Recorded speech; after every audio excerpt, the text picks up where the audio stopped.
Come on. Let's talk about sex, baby. Let's talk about you and me. Let's talk about all the good things and the bad things that may be. Let's talk about sex. Welcome to Speaking of Sex. I'm Shelby. And I'm Liz. Today's podcast is brought to you by the letters S, T, and I.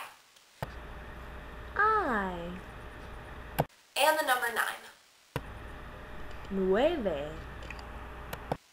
STIs are kind of a big deal, and we want you to know what to look for.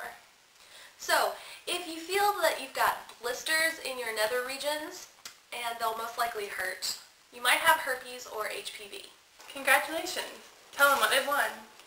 Well, you get a lifetime supply of warts in either your crotchal area or your mouth, which is hella gross, and neither HPV or herpes is curable.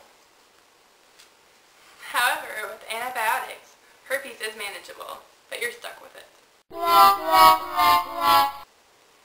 There's also a risk of getting cervical cancer with HPV, and that sucks.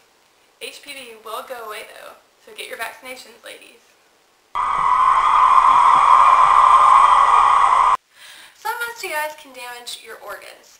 Chlamydia and gonorrhea can screw up your reproductive organs, and hepatitis B can mess up your liver. And syphilis can wreak havoc on your brain, your heart, and other vital organs, and you kind of need those. Most of the time, you won't get any symptoms.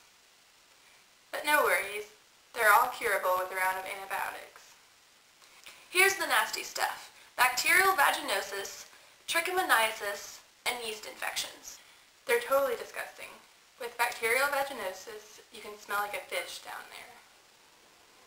With a yeast infection, you'll secrete something the consistency of cottage cheese. And our personal favorite, trichomoniasis. And with that, you'll have a frothy yellow or green discharge. Frothy? Really? I really hate that word now.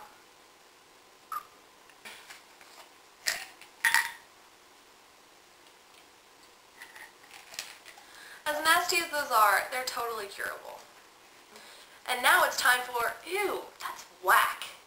What do you think of when you hear the words green and frothy in the same sentence?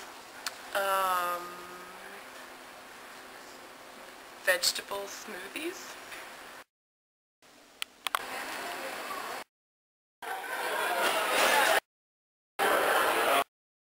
What have I done? Just look grossed out, John. God. Gross face. I'm sad. There's green and frothy things. Green and frothy. Stout face. You didn't tell me go. Oh, go.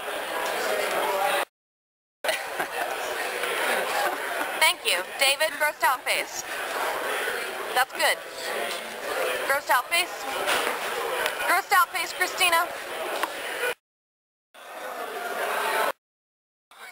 Well, I definitely wouldn't be serving it to anybody. That's for sure.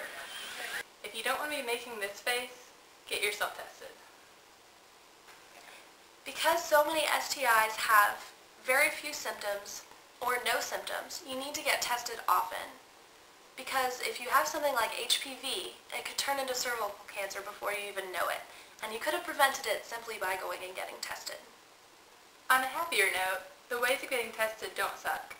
So tune in next week and hear all about getting tested. Come on. Let's talk about sex, baby.